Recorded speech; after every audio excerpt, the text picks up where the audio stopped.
So guys, like I've told you guys, we're going to start the Muddy Truth podcast. And the very first episode, I wanted to be with the guy who actually got me into catfishing up here. I met him during an interview at my old job. He talked about he was a guide and he caught catfish. He showed me a couple pictures, and right then and there, I think I went out and bought 4 rod and reel combos from Mad Cats, and then I went and bought a boat and just started. So it's only right that I believe he would be my very first podcast episode. So we're out here on Lake Norman today. It's an overcast day, which is really good for catfishing out here on Norman.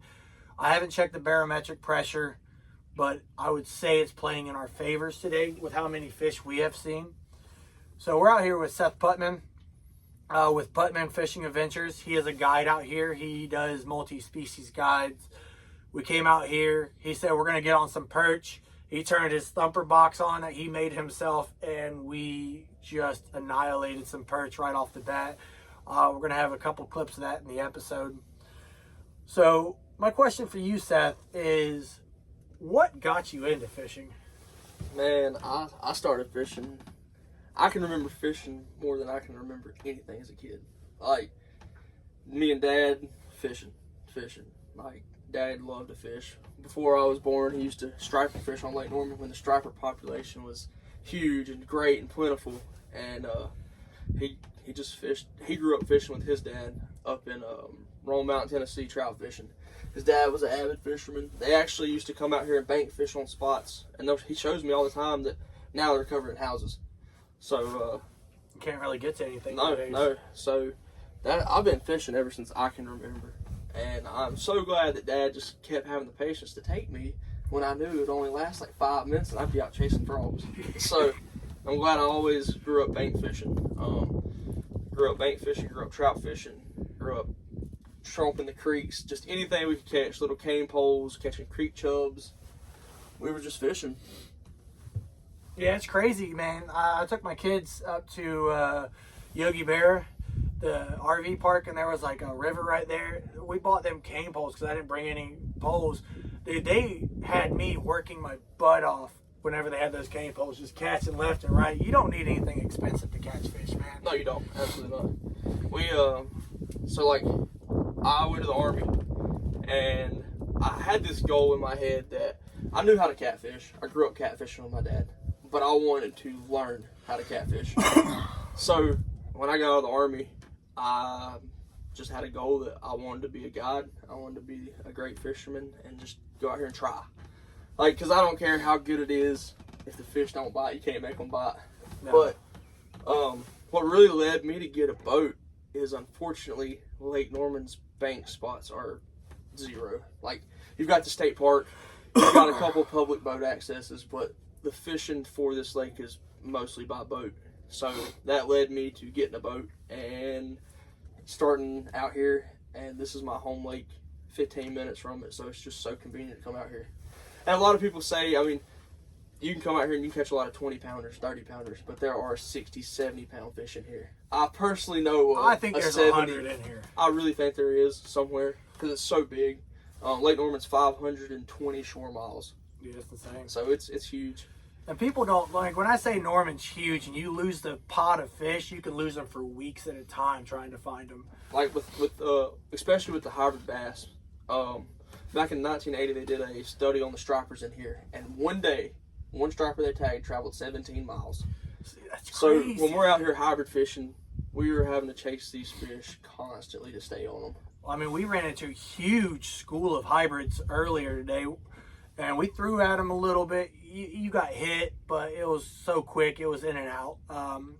We had some wind pushing us out of the spots too quick.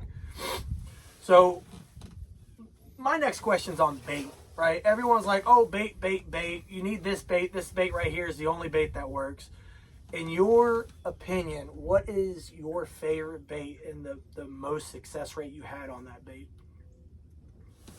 Honestly, in Lake Norman, it's a hard tie between white perch and alewives. I have never even heard of the second one. So an alewive is a type of herring, and they were released in here from striper fishermen coming up back and forth from other lakes using them as bait, and they repopulate. They're great. They get about that long. They're a beefy shad. They're a small, oily type of herring, and I have caught a lot of fish on that. But to be honest, I'll tell them, my PB blue cat, which is 55 pounds, came off of a piece of perch tail that big. So, I mean, the piece of bait was that big, 2 inches, and a 55-pound blue cat ate it. Do I truly believe that big bait catch big fish? Absolutely. I threw a 15-inch live bait out, and my rod just got slammed one night, but it bit the back of the fish and smashed it. So it missed the hook, but are 15-inch baits too big for Lake Norman? No. No, I don't think there's.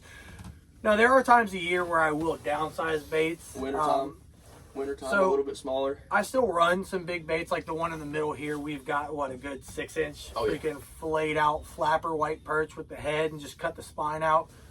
And I believe if that one gets hammered, it's going to be a good sized fish. My PB blue cat, which is 50 pounds, came off of white perch, and it was an 8-inch white perch that we just filleted out like that, dude. It was insane, and it fought like a 20-pounder.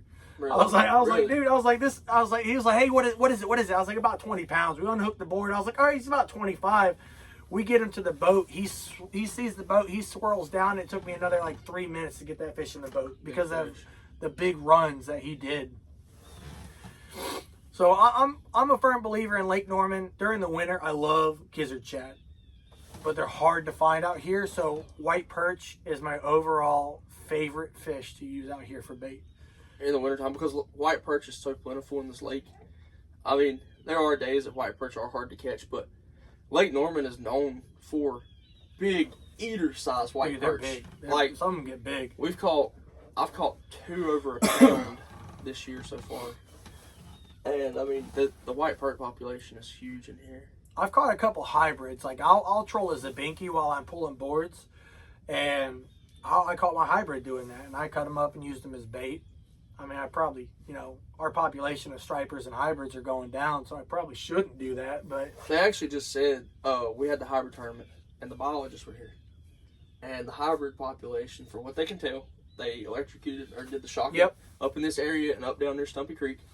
And the oldest one they got was 7 years old. That's which is really good. And they said the population is doing good, and they're going to release another 345,000 this year in here. For hybrids? Us. Yep.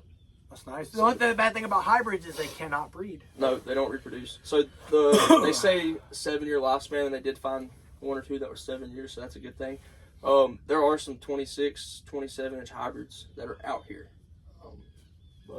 And that's why lakes have creel limits and size limits to save populations like that, so they can keep it nice and healthy. Look at those fish. Dude, we've been marking some massive fish, and a lot of them potted up. It's just getting in the winter, man. It's just finding that one that wants to eat. And people say, oh, they stop eating. Fish never stop eating. Even flatheads in the winter have to eat. They have to eat a certain amount of their body weight to stay alive. They just don't move as much. They're just not as active. No, not at all.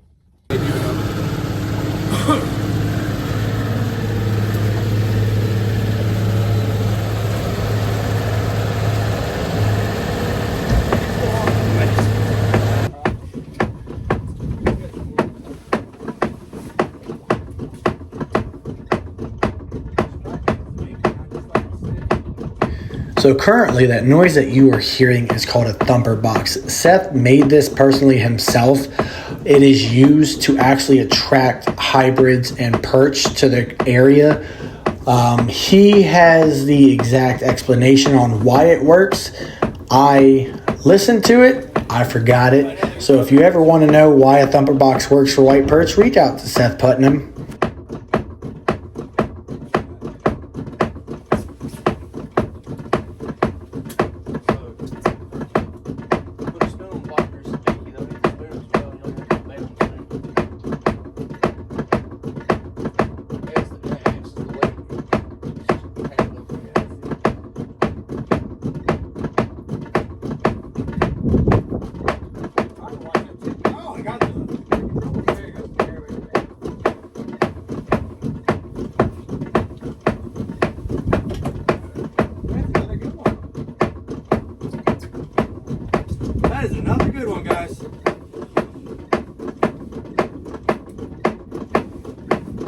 I didn't leave it open. No. No, I'll clean it.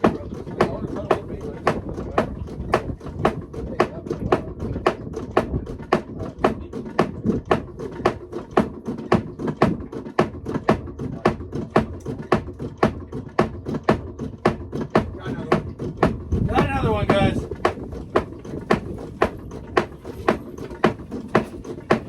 God, dude, I guess we'll just keep. Yeah, I've had one worm the whole dang time. Now that guy stole my worm.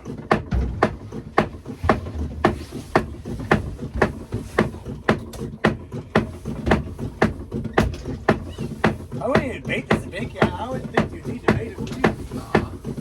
I do sometimes. Not with the amount that we got in here. You put 6 pieces of worm, you'll get 6 fish.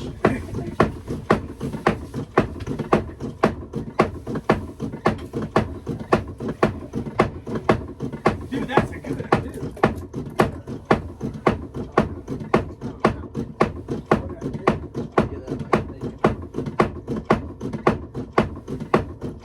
Right on the spoon, dude.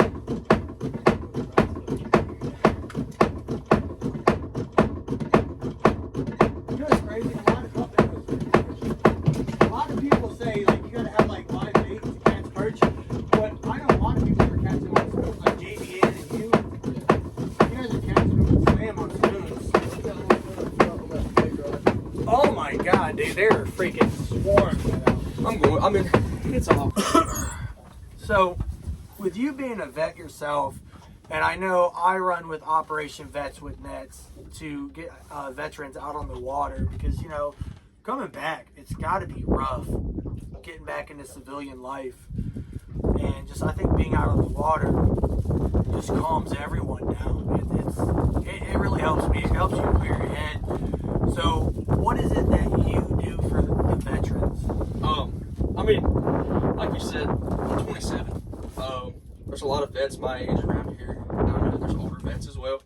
But there's really nothing out here for us to do as a veteran community. So, each month I do a giveaway for a vet trip. Come out on the lake, fish for whatever you want to fish for, and just come out here and just spend time and camaraderie, you know, because even though we didn't serve together with the veteran I have on the boat with me, you still have that connection.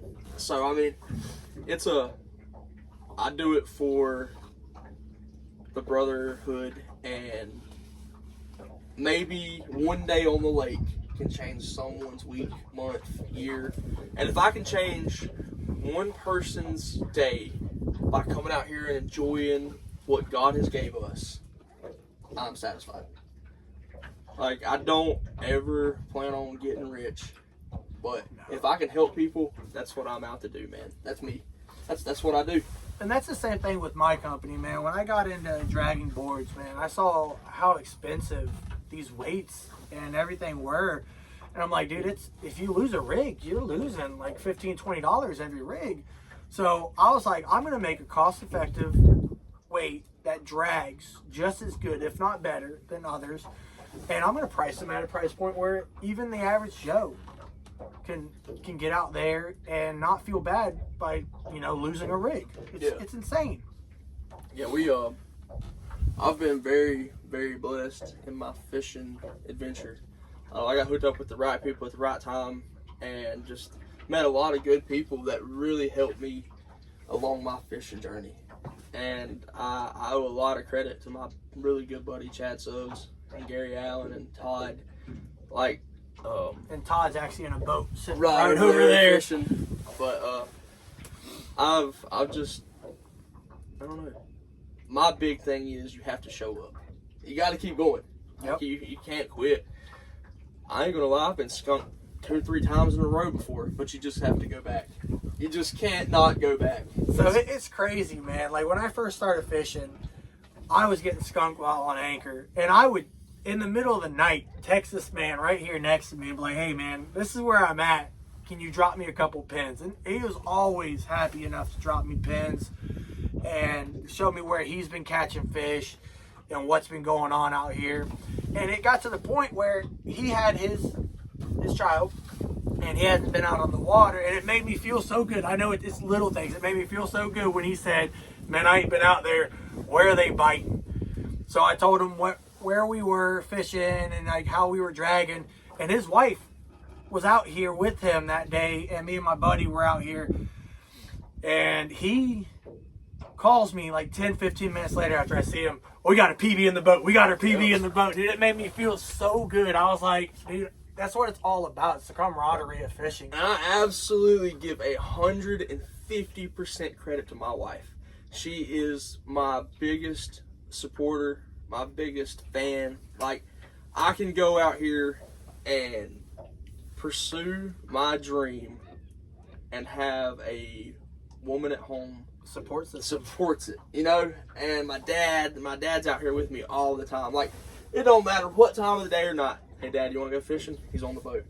And that's why, I mean, fishing is just, it's been a part of my life forever. Like, all the way from the ocean to the mountains, like, we've just fished.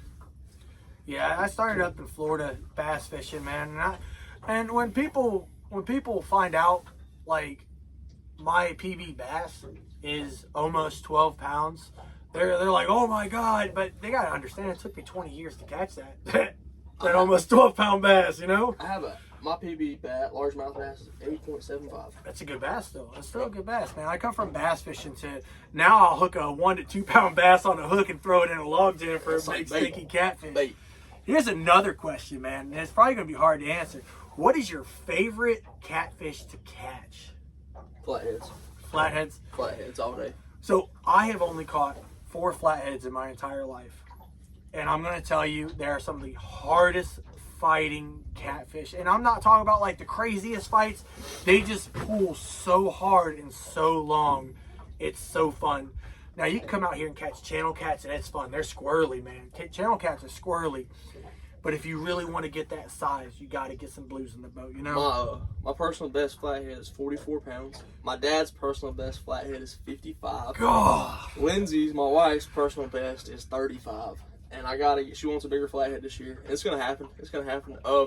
Actually, last year, my dad, who was a retired paramedic, one of his paramedic friends wanted to go fishing. So Dad was like, can I take your boat? Sure, man. So they came out here. This lady he brought fishing had never been fishing, okay? Catches a 52-pound flathead. That's her first fish. Ruined her. And my dad, I mean, he anchored up on a good spot, put him on the fish, and she caught a 52-pound flathead. So, and I mean, ruined. And I will say, personally, in this lake, you can catch flatheads on cut bait just as well as live bait.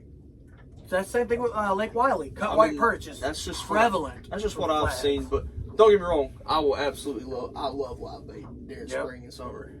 And the cool thing I like about when you hook a bass on the line, right, and you throw it out, and you start seeing your rod tip going crazy, it's not because he's just trying to swim around. It's because there's something there trying to eat him. Bass do not get scared until something bigger than them is trying to eat them. And that's why I love throwing bass. Now, bluegill, they're squirrely all the time. You'll see that rod tip pop, pop, pop, pop. But when the rod tip starts doing that with the largemouth bass on there or a spotted bass, dude, you best be ready to watch that freaking thing fold in half. So what made you want to catfish? What was the appealing factor to do it? The appealing factor to me is the sheer size. I believe it is the biggest fish inland that you're going to catch that will get you anywhere near the size that you can catch offshore. Yeah. Because when you think, anytime you put a line in the water, there could be 100-pound blue going to smack your line. It's just what keeps bringing you back. And don't get me wrong, now that I'm catching and catching and catching, there used to be times when I caught a 20-pounder, dude, I was ecstatic. I was like, yeah. Now I'm catching 20-pounders, and I'm like, dude, that's awesome, but I want bigger. So it is, you sort of get ruined as you catch more and you're more consistent on bigger fish. Yeah. And I say ruined as in not like you don't love the sport. It's just the feeling of when you pull a fish to the boat and you look down and you're like, God, that's a hoss. That's a hoss. I actually told my dad the other day, I said, I love hybrid bass fishing. It's fun. I love chasing them. You're running a gun and you're trolling 2 miles an hour. I mean, it's completely different.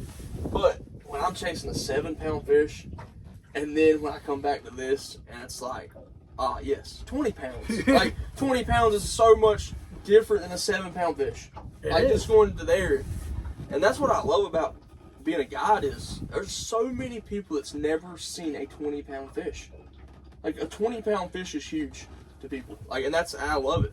I mean, because you come out here and a kid that's never caught a fish, they catch a 10, 15-pound blue. Oh, dude, they're ecstatic. They're like, it's the biggest thing in the world. And it's so awesome. Like, that's why, like, my daughter, if you guys have ever followed me, Baby Moose, she's out here. Her PB is 36 pounds. She's got a bigger PB than some grown men that I know. And I've been fishing their entire lives. It's just, she's blessed to grow up and be able to have me, people like Seth, JBN, and everyone I've made contacts with. Wow. After I got in this industry, it's insane. This industry can turn people away from fishing, but if you do it right, this industry will keep you in it and keep you going. I've had so much support for taking veterans out. It's unreal. Like, I can call PJ Kirker at Trophy Cat Tackle right now and say, hey man, I got a vet that fishes. You want to send some hooks? You want to give him something? And he'll absolutely send me a bait rag, whatever, man. Like, because he's all about veterans. Yeah. I mean, PJ is awesome. Alpha Boards, absolutely stellar company, takes care of veterans. Like, I mean, I'm actually sponsored by Alpha Boards, and I love them. Jamie Harris is actually a deputy sheriff down east, so he's in law enforcement, and he's out there putting his life on the line, and he's willing to come out here and help vets get on the water, and supports us. So, I mean, we can put the link to the discount code in the video for my Alpha Boards. And for my guide service, we'll be on there. We'll drop it in there. Yeah, so, I mean, it's crazy. Like, I try to tell people when they first get into this industry, be careful. Be careful how you hold yourself, who you hang out with, because once you put it out there, it's hard to take it back. I mean, I started out rough in this industry. I started out, being goofy, being like a little toxic, and I was like, I can't be like this, because kids started watching me, kids started asking me questions, and I was like, I can't do this. I need to be a good role model. I can't continue doing what I'm doing. So, I made Just Dragon.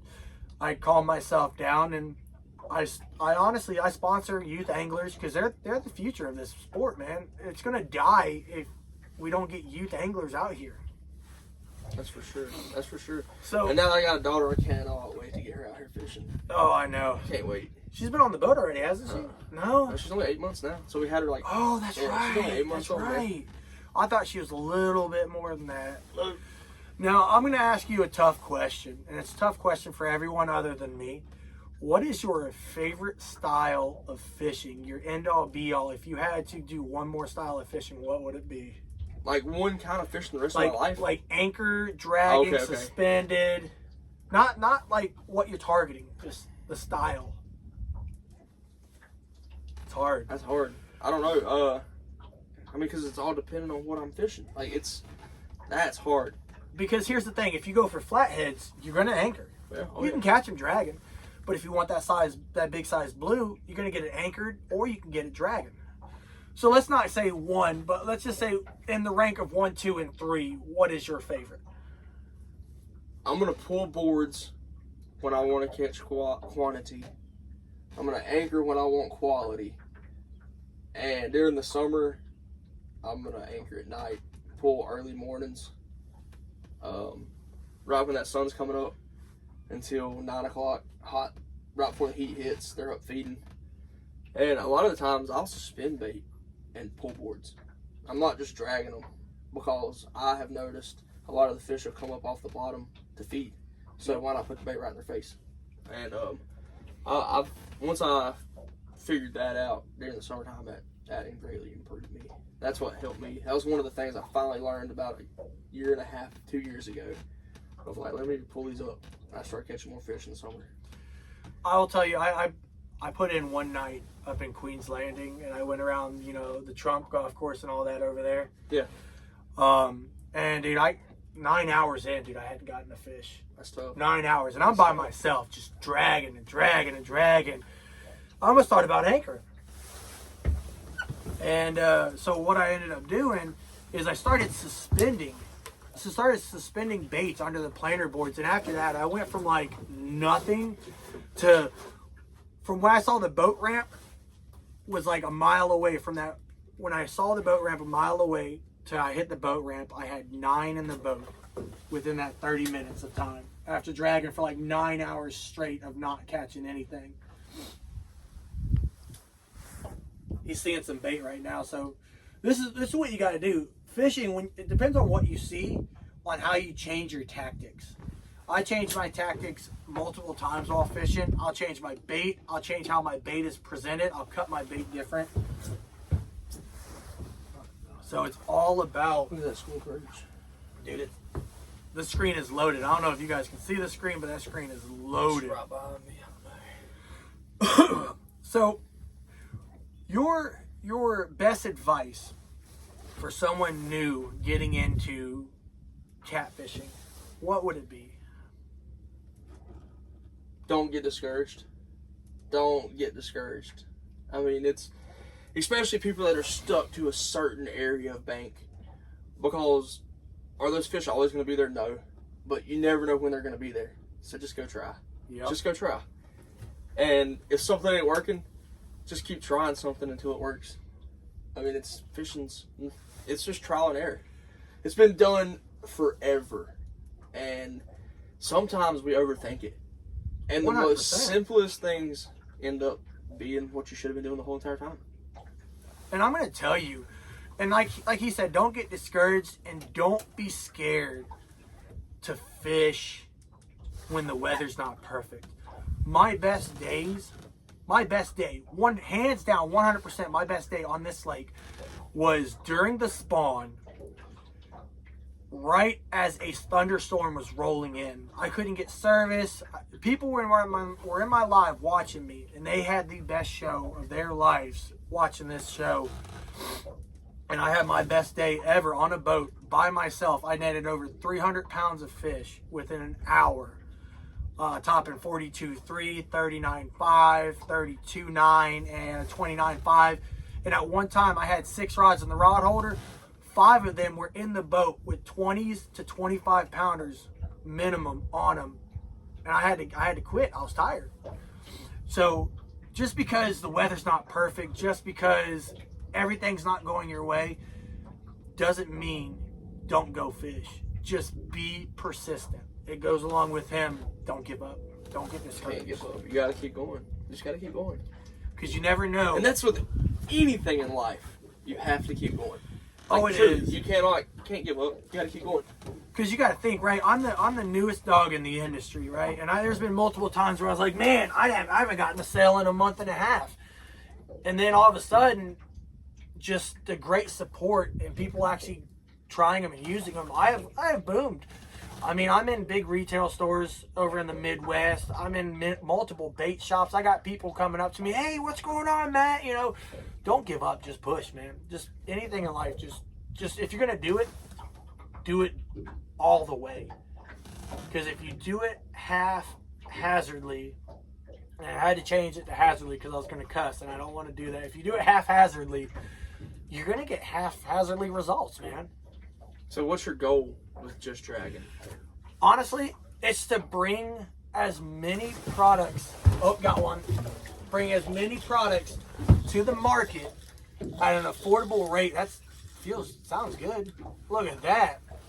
That is a chunky white perch. And that's the bait that we're currently using. So my goal is to bring products to the market that everyone can afford and with the best quality that I can. I would love to keep sponsoring youth anglers. I'd love to make a youth angler program. And that's my big thing, is getting youth into it.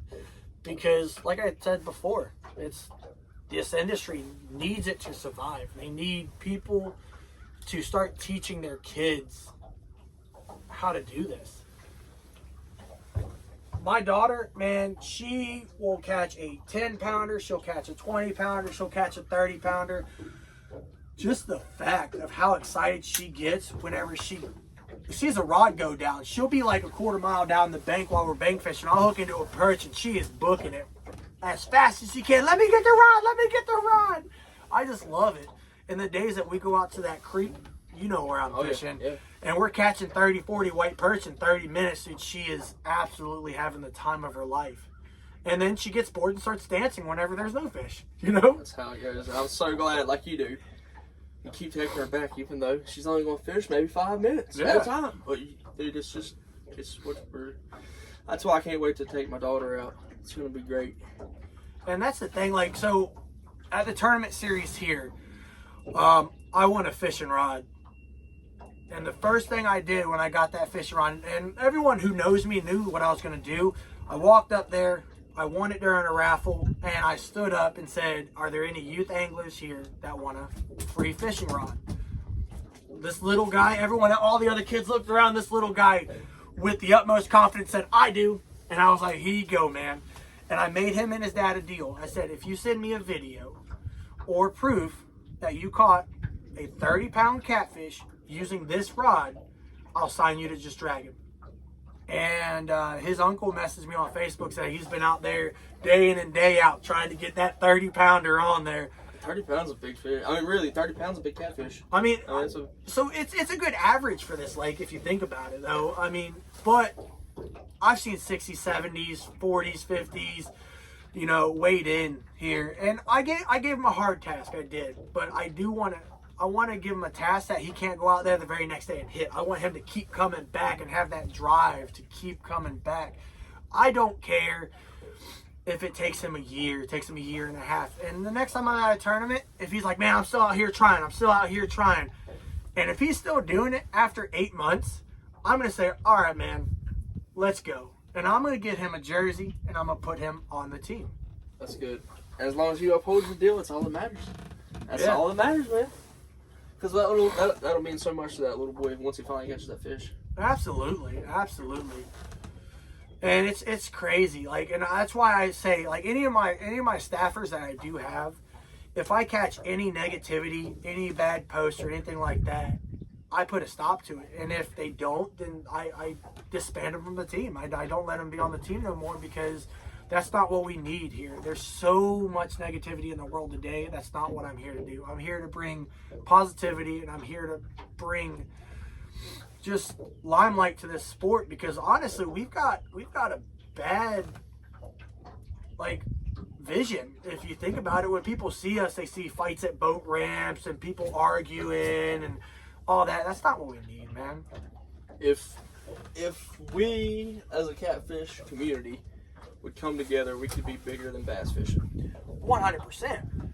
And I do believe that their trophy fish are our trophies fish food. Oh yeah. Them 3-pound bass are getting to eat. Oh, 100%. And I mean, and it's sad to see what they're doing up in Virginia right now. They just lifted the one fish over 32 inches for the blue cats. They lifted that, and that's going to allow the commercial fishermen to come in with their hoop nets and their limb lines and their trot lines and just absolutely destroy what we spend many days and nights and so much money to do and to go out there and catch. But I mean, it's just something that we have to work through as an industry. It really is. So your guide service, let's go ahead and touch on that a little bit. So your guide service, I know you started it to be able to get a bunch of people out. You said you didn't want to get rich, and I mean, it would be nice to be able to retire and only do that. Yeah, it'll pop free, because there's that tree that's sitting over there. So your guide service, why don't you go ahead and talk to us a little bit about it, what you target and your prices and everything like that. I know prices can change and vary. I had a goal when I set out. I want to be able to offer a day of fishing for an affordable price. That way you can come out here and enjoy what this area has to offer. I will fish for crappie, catfish, bass, hybrid bass. If it bites, we'll go fish for it. My favorite to target is obviously catfish and hybrid bass.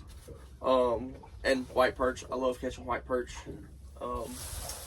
Yeah, prices do vary, but I am very affordable. I want you to come out here and have a good time on the lake and catch some fish. Because no matter what, you're gonna have a good time. We got no. It's gonna be a perch if any. Yeah. Oh, that came off. Did it? Yep. Throw another minnow on it. Yeah.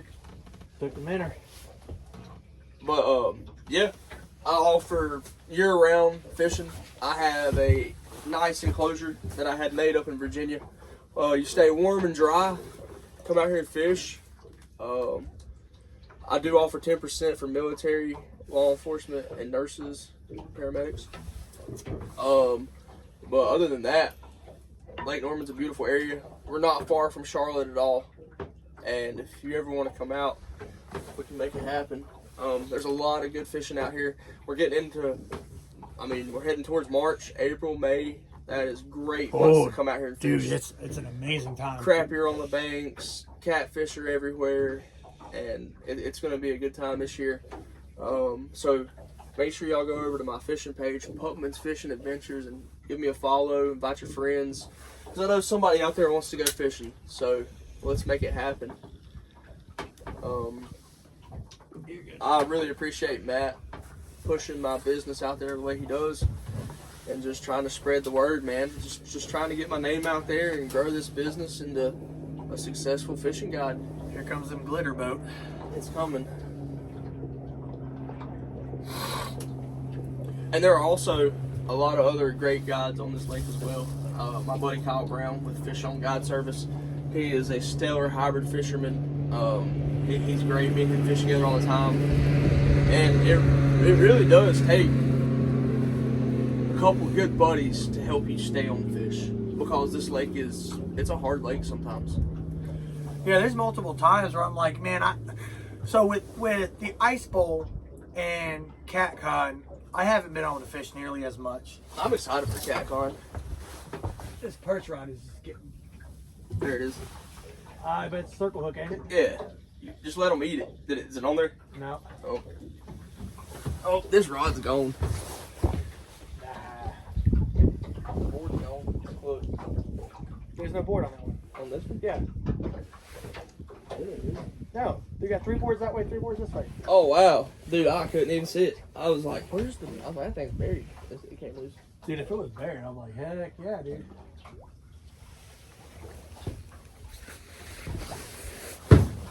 So, on the words of guides, now I know everyone in the catfishing industry, they know Zach Royce, Oh, yeah. right? And I am honored, let's just say that right there.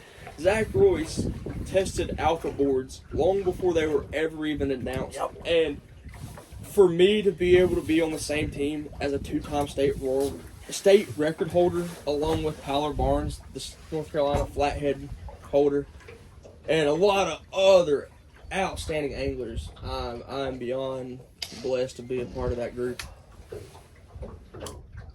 And it just goes based on the waters that they get to fish. The waters that Zach Royce has access to and that he's fishing at, man, he is catching some monsters for his clients right now.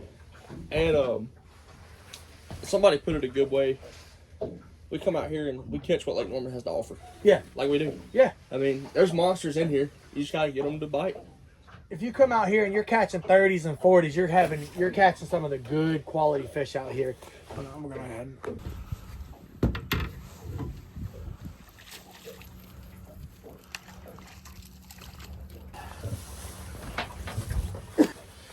All right, guys. So for the first episode of The Muddy Truth, we're going to go ahead and start focusing on fishing now.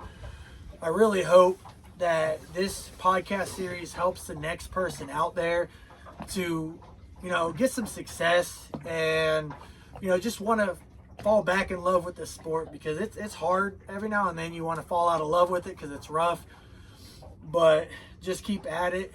We're going to end this one with a final statement from Seth here. So what do you got for the guys and gals at home? Just go outside, have fun, grab a fishing rod, go find some water. If you don't know, ask questions. There's plenty of people willing to help, and just go out and make the best of it. And if you're around the Charlotte area, Lake Norman, be sure to check out Pupman's Fishing Adventures. We'll get you out on Lake Norman and check out his weights, just dragging. And